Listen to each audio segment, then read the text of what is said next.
বিএনপির প্রোগ্রামে যায় যে সমস্ত কথাবার্তা কইছে, বিএনপির একটা লোক উঠে যায় তাকে ঠেকাইলো না কেন?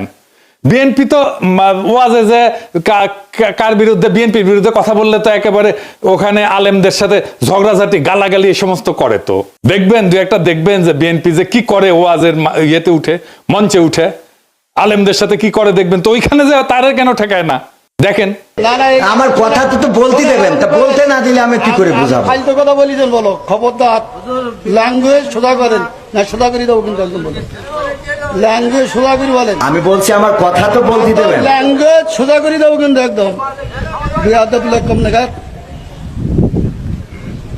ভগর ভগর করতে আমি থাপড় দেবো, একটা চোখ বাস্ট করে দেবো কিন্তু একদম। আমি প্রশ্ন করলাম যে একজন লোক বলতে আলমদের শুনলে নামাজ পড় না, শুরু না বললে নামাজ হবে না, আমি ফালতু ভাবতেছি। আমি বলছি আমার উত্তরটা তো দিতে।